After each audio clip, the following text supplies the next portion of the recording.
It gives me immense pleasure now to invite Mr. Harikaran Madlamani on stage to introduce and present our chief guest for the evening. May I request our chief guest for this evening, Syed Akbaruddin, to please come out to the dais. I was given the task of introducing Syed ji, and thanks to Google, Wikipedia, most of us understand the bio of a person. So I was just wondering, how do I go about this? How do I go about understanding the man? And then it struck me in one of the flights, I saw a documentary by BBC. The documentary was titled Life in 10 Pictures. And it's a series on John Lennon, Muhammad Ali, and various personalities. They take 10 photographs of their life, and then the documentary is woven around those 10 photographs. It's a wonderful series. I request all of you to see it. So I said, then let me understand Syed ji from his pictures. So what you're going to see is just 5 photographs. And they're just his photographs. He's not going to see them. It'll tell you, apart from the fact that he's a officer of highest caliber, born in Hyderabad, his journey has been very, very interesting and very, very impactful. The first photograph I want to show is when he first announced. There was this big pushback. We've been trying for almost 20 years to get Jaish-e-Mohammed nominated or blacklisted by the UN. We were not successful. Several attempts were made at the UN Security Council. Till March 2019, we were pushing. Then in May 2019, he made it happen. It is entirely due to his credit that the UN Security Council blacklisted other members. This is a book which he has written. He has compared this to 1857. He's compared this to all the test matches that we fight with UK. But he's fought the elections. He's fought Boris Johnson. He's fought the entire apparatus of the UN Security Council. And thanks to this man, we have a judge in the International Council of Justice. Thank you, sir. He is also very impish, very, very, on the spot. And you can see that photograph wherein after Article 370 was lifted, and he was in a press conference, and everybody was asking questions in UN. There were Pakistani journalists who were asking him questions. He answered them very calmly, and then he said, they were asking, when are you going to start talking to us again? Then he reached out to them, and he said, I will talk to you right now. And he shook hands with all the Pakistani journalists. That's Syed ji for you. I was at this presentation in 2018, December, when I first realized that in the UN, in 1947 or 1950, there was an Indian lady, Hansa Mehta. It is only because of her that the Human Rights Bill doesn't say it's a man, but all human beings are entitled to freedom and justice. He is the person who brought it back to the public view. But for him and his presentation, if you go back to Google Ngram, you will see that there is an uptick ever since he brought it back to our mainstream. Thank you very much for this, sir. Finally, this is the image that you see when he was addressing the UN Secretary General. He signed off and he said, sir, thank you very much. From where I come from the land I come from, when we meet people or when we are saying goodbye to people, we say namaste. And he said namaste to the UN Secretary General and signed off. Ladies and gentlemen, I present to you an officer and a gentleman, Syed Akbaruddin, with a namaste to him. Ladies and gentlemen, this has been the most embarrassing moment of my life. I have traveled many places, but I haven't been overwhelmed in the manner that I was just now. So you will pardon me if I don't rise up to the expectations of what was just said about me. I've been told to talk about the changing world order. And this is not a new concept. Those of you who've studied English literature would know that Alfred Lord Tennyson said, "The old order changeth, yielding place to new, and God fulfills himself in many ways, lest one good custom should corrupt the world." So, this is in 1869. So, we move in cyclical manner. Order changes happen. And let's start with what was the order that is changing. It was an order that emerged after World War II. Obviously, we were not independent then, but there were some who were independent. They crafted this order. They said all are sovereign and territorial integrity is most important. Yet, they also institutionalized great power hegemony, which means that in all global institutions, great powers will rule. So, you may have heard of the World Bank. The World Bank operates on who pays has more voting power. So, the US has 25% of the shares, US has 25% voting power on any decision. India has, I think, about 3%. You can see, while they say sovereign equality, great power hegemony is enshrined. The Security Council, which is supposed to look after peace and security, is structured in such a way that it can never intervene when two big powers fight. And that's what we are seeing in Ukraine, and we'll come to that a little later. The International Court of Justice, everybody votes once to get a judge. 5 countries vote 2 times. So, I don't know whether it is a level playing field, but it's the playing field that was there in 1945, and we accepted it. You didn't have a choice. You either signed on or you wanted to be outside, so we all went inside. Of course, free market economy was the mantra. And that's not a bad thing, but that was the mantra for everybody. Perhaps the most important thing was the current order is about globalization. And why do I say that? The first 4 things I said are about interesting to diplomats, interesting to statesmen, but globalization is interesting to you. Look at this. This is a more than 100-year story of how globalization has moved. And you can see there is a break in 1945. Since then, it's just moved up, up, up and up. And each of you sitting here is a beneficiary of globalization. Each of you. India is amongst the greatest beneficiaries of globalization. Apart from China, India perhaps has been able to plug into globalization and lift millions of people, hundreds of millions of people into better livelihood. So, if there is anything in the global order which should be of importance to ordinary people, it's globalization. Yet, I want to show 5 examples of what I call canaries in the coal mine. For those of you who may not know why I'm using a canary, in the coal mines in Britain, when people went down, they carried canaries in their cages. And why they carried that was they didn't have any other gadgets to show whether there was more methane, there was more carbon monoxide. So, the canary has a smaller gullet. It breathes less. So, it will die before you die. So, every time a canary dies, it was signal, get out, run, your life is in danger. Now, I want to show you 5 instances. There could be 5,000. I'm certain now you will see and remember. Yes, I also saw a canary in the coal mine. I did not react. Let's look at canary number 1. I don't know. All of us use cyberspace. Every one of us. I don't know if any of you have heard the word Stuxnet.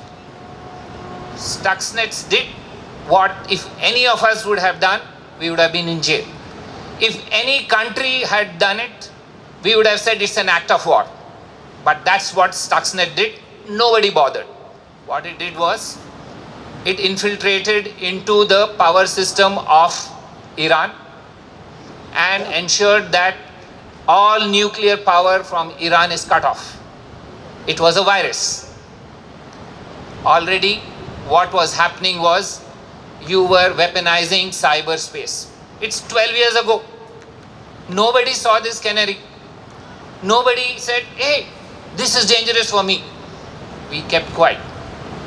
Next, let's look at another canary. Why I'm telling you is each of this is important to you. If a power plant was bombed in any place in India, we would have said we will never allow this because critical infrastructure, taking it out is considered an act of war. But it happened, we all kept quiet. Look at this number 2 canary in the coal mine. Migration. India has amongst the largest amount of migrants in the world. Today, this year or last year, $80 billion were transmitted as remittances by migrants to India. It's by far the largest, more than China, more than Mexico, more than Philippines, more than anybody else. What happened in 2015? You know, there were lots of people going as refugees from Syria to Europe because they thought Europe is the El Dorado, let's go off because we are having trouble in Syria. They had to cross Turkey. And what did Turkey do? They said, we will open the gates, all of you go to Europe. Europeans came to Turkey and said, we give you $3 billion, stop the gates, stop migration, don't allow single one. So you can see, in October of 2015, the numbers were spiking. They kept on spiking. The agreement was reached. In 2016, suddenly it all went down. So migration was being weaponized. You can use migration the way you want. You open the tap, it will go. You close the tap, it will not. In fact, those of you who follow Chinese history will know Deng Xiaoping. He said, if China doesn't succeed, all of you will be full of Chinese who want to migrate from here. So help us succeed. He said this when they were starting their their 4 modernizations in the early 80s. Again, it's come back. Remember, migration is an important thing for India. So that's why I'm saying migration became weaponized. 2016, nobody bothered because the Europeans were there. They said, our lives are better, it's important. And they also passed resolutions in the UN Security Council. If there are boats coming, you can fire on them. These are the same countries who were talking that refugees cannot even be sent back. But before they became refugees and land on my territory, I can send you, I can shoot at you, I can do anything at you. I can pay money to others to stop. Many of you are involved in trade. So let's take another country, how they are weaponizing trade. I don't know whether you are aware of a small country called Lithuania. Lithuania is a country bordering Russia. It was part of the Soviet Union. It became a separate country. What did Lithuania do? It decided, I think about a year ago, that let's set up a small trade office from Taiwan. They said everybody is doing, India is doing, everybody is doing, let's set up. They made one mistake. They called that trade office instead of Taipei trade office, because Taipei is a city. It was being allowed. They said, we don't care, we have no problem with the Chinese can do what they want. We will call it Taiwan trade office. The Chinese decided every code from Lithuania of customs exports will be stopped. Every item from European Union which is going to be exported to China cannot carry made in Lithuania. A small country, very small country. European Union is now doesn't know what to do. Does it want, for example, if it wants to export, say Volkswagen cars, large number are exported to China. It has continental tires.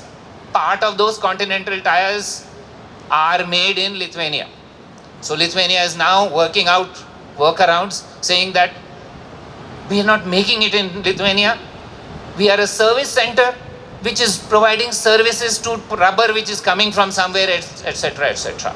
So trade was being weaponized. Nobody did anything. Regulations, Donald Trump took on the Chinese and said one day that Huawei is my enemy. I'm not going to allow Huawei to use made in USA software. Immediately, Huawei runs on Android. Google said, sorry Huawei, you cannot update your phones from me. So what was happening? By a regulation, you could change the destinies of a company. We were talking about climate. Let's look at climate. Climate is one of the biggest dangers for us. Look at this. The European Union came up with an approach called the CBAM. The CBAM means Climate Border Adjustment Mechanism, which means if you sell, it is going to be implemented sometime. It's been approved, but what the dates of its implementation are there. So it's coming for us in the future. So what it does is, if you want to sell textiles, if you want to sell iron and steel from India or fertilizers to the European Union, they will assess what is the carbon utility or how much of carbon emissions you have in your iron and steel. And if it is more than the European Union, they will tax you. And they will give that money to the European Union companies to say, you put in technology which is good, which will bring down the carbon emissions. So what is happening? Climate is being used for profiteering. Now, I just gave you 5 examples. I know in COVID there can be 500 such examples. And yet, nobody looked at it. Why? We didn't look at it because we are not good at visualizing conflict through measures which are not graphic. Of course, all of you know this. All of you are saying, this is war, this is conflict, this is what nations do. Everybody has forgotten the 5 things or the 500 things that I just mentioned. Those were also there, but it's so graphic. We know that war causes human displacement. 3.5 million today are refugees fleeing from Ukraine. 6.5 million are internally displaced persons. They're not called refugees, but they are beyond, they're not staying in their own houses, they've moved to other areas. 10 million in a country of 45 million. So we are all looking, hey, this is conflict. This is what conflict can do. We've seen misery. And these are graphic images which impact on us. And therefore we are saying this is war. But we've forgotten that there is another form of war. Hybrid war, they call it now. But it's what's also called sanctions. You can sanction individuals. So the president of Russia can be sanctioned, the foreign minister of Russia can be sanctioned, the defense minister of Russia can be sanctioned, everybody can be sanctioned. Now, just imagine if somebody does this to us in India, how will we react? So, banking services, financial services can be sanctioned, restricted. You know the graphic details, I will not get into it. Technologies can be restricted. Airspace can be closed. You cannot go from Europe to Russia, Russia to Europe. So, Finnair, which was trying to come to India, used to come via over Russian space. Now, they are saying that it is taking them 3.5 hours more or 4 hours more to travel from there to India because they have to take a circuitous route. Our own flights can go because we don't have a problem with Russian airspace. But Europe and Russia have closed airspace to each other. Trade, I just mentioned to you, but there are many trade measures which are being impacted. Currency, again, there are so many restrictions, but we haven't looked at these. These forms of conflict are as bad as military forms of conflict. Look at this, what is happening. So if you are in conflict with a country, you can decide, not only will I not play with them, but I will not allow my friends to play with them. You cannot play in football. So imagine if India, Pakistan are fighting, Pakistan has an alliance and decides that in the World Cup cricket, India cannot play because we are fighting a war. This is what has happened. FIFA is saying now Russia cannot play football because it is in egregious violation of international law. Similarly, if you look at New York and the large number of Russian musicians, Bolshoi theatre artists, etc., they've all been told, you have to eschew your relationship with your country or with the president, only then you can. Otherwise, they say, but when I go back, what will happen? Sorry, this is your problem. You have to put it in public that you are not supportive of your president. So, look at what is the total number. Just since 22nd of February, 4,860 such measures have been put in place. Before that, there were 2,750 against Russia. Before that, Iran had the lead role. It was 3,600. Today, Russia is way above. In less than 1 month, so many things have happened.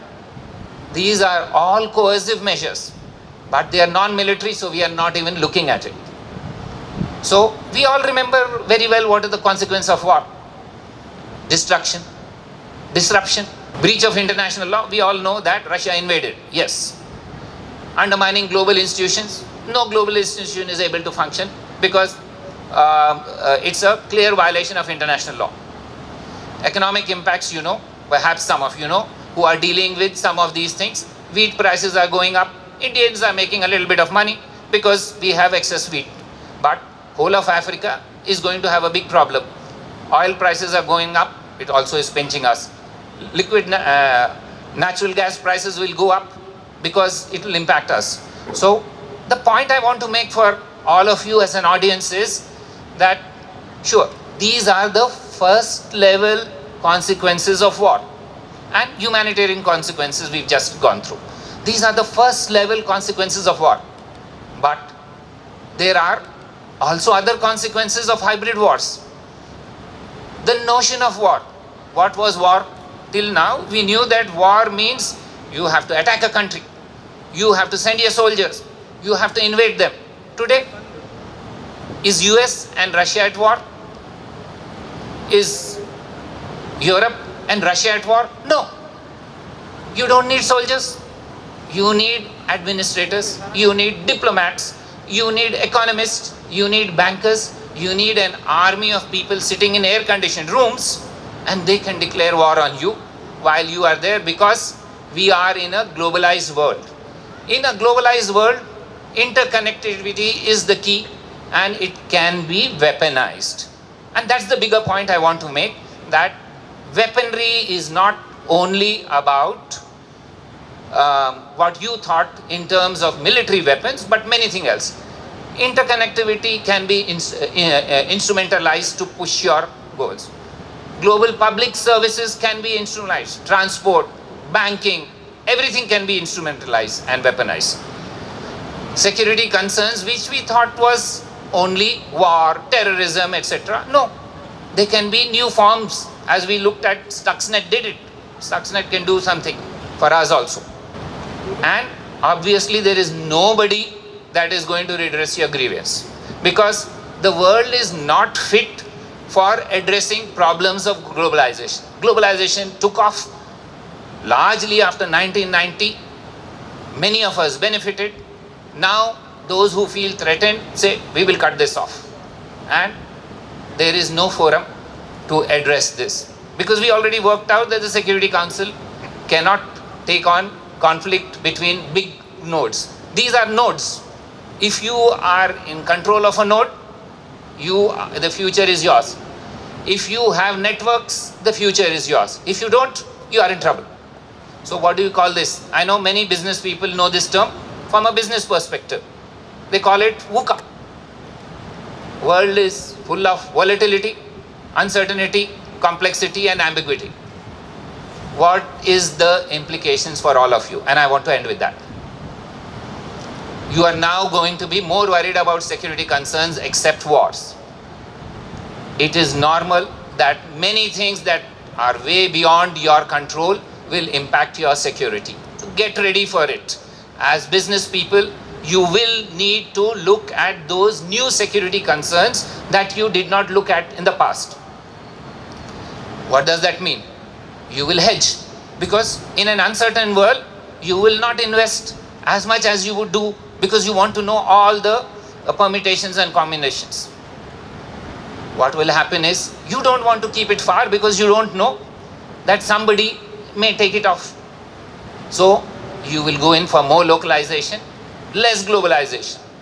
It's not a comfortable situation. It may be costlier because the numbers are not adequate, etc. But that's what will happen to all of you who are doing business. There are no easy choices. The time of optimal choices is over. All your choices are going to be only suboptimal. So get ready for being more careful in choosing. Finally, what you will need is that there will be a premium on expertise and engagement, which means you will need specialists in banking, in sanctions, in cyber, in name what you want, in public policy. Maybe it's good for older people like me that you are listening to me, because you will need to understand how the world is changing. And I will leave you with one anecdote, which many years ago one person told me. And this is, I kept it to the last because it has some language which a diplomat should not use. But I thought I need to convey that to you. And that is, when you look at the future and change, remember of the horse shit example. What is this horse shit example? I'm sorry to use the word shit, but that is the best way to communicate this philosophy. So this goes back to the 19th century. 19th century Britain was like you, looking to the future. What should we do in the future? What are the threats? And they got somebody like me to explain to you, okay, these are the threats. So they said, right, this is a major problem. Let's have more seminars, more meetings, because this is a serious problem. What was the problem? They had a transport problem. The transport problem was that the population of London was growing exponentially. And when the population grows, they need transport, like we need buses, EVs, etc., etc. At that time, there were none of these. So the primary mode of transport in London was horse-drawn carriages. So they calculated in 1890s, they did this research and calculated what will be the projections. They projected that in 1925, the number of the total population of London will be X. So the number of horse buggies will be Y. So the number of horses will be Z, and which means for so many horses, with so many buggies, to carry so many people, the streets of London will be full of shit in 1925. 1908, automobile came. No more shit. So just take what I have said with a pinch of salt. It's important to look to the future, but also to remember that none of us can see the future as it is. And that's my last point. Please don't be frightened with what I said. It could well be horseshit argument. So don't follow this. Thank you very much for paying attention to it. That's true. I didn't want to take that up. Like we can give 50 examples in the COVID era also. That how was, what do you call, vaccine nationalism used. Similarly, information is clearly a weaponized organization. You said RT. Can you tell me where in India can you watch RT? Over the internet. Internet, YouTube is also stopped RT. Right. So you are now going through some VPN or whatever else to get access to it. Correct. You are a lucky one that you have VPN. But it's clear that even countries like us, which have no quarrel with them, but Tata Sky used to have RT. Today, if you go on the Tata Sky and look for RT, you will find that it says temporarily, due to technical reasons, this channel is not available. So, you are absolutely right that all channels of information are weaponized. And if I may add, the Americans have used it wonderfully well. You may not like what they did, but they used it well. They amplified everything. Whatever, this is the first sort of a conflict where if you follow American briefings, you'll know what is happening. Because previously it was information shared with small groups in closed rooms. Now they are putting it out because the social media can amplify it. So they have now thousands of this. And why only the Americans? About 3 years ago, there was something called the Black Lives Matter. Yeah. I had a video, I had a slide on that. I didn't want to show because I said too much. I'm already overloading you guys. Black Lives Matter, the troll farms were from Nigeria and Ghana. But the money was being paid for those troll farms in rubles from Moscow. So everybody was already weaponizing these platforms. So be ready. What you see on the social media is not the reality, and that's what you said. We all know it. I didn't want to go down that path because it's a path which is a difficult one, but one which is well known. So I started by saying that the structures are not in keeping with the processes that we now have. Having said that, so therefore UN Security Council is not able to keep up with the challenges. All the challenges I listed, it did not do anything. It cannot do anything. Also, it is a structurally flawed organization because it has ensured that the hegemony of 5 is legalized. Everybody else are not twice born. There are only 5 who are twice born, and they will remain. And that's why when I wrote some of those stories, I wanted to show how difficult it is to get a small little terrorist sanction. If you have China on the other side, it takes you 20 years. If you want an election to win against a declining power, the UK, it took 70 years. Perhaps it will never happen again. It was just luck, fortune, God's grace, whatever you say, it happened. So let me tell you, the UN Security Council is a beast of the past, but we don't have any other beast. So we will, as an aspirational country, there is no harm in having high aspirations. Whether we get it or we have another system, etc. and all, it's separate. But it will not be of use for the wars of the future. That's pretty clear. Thank you.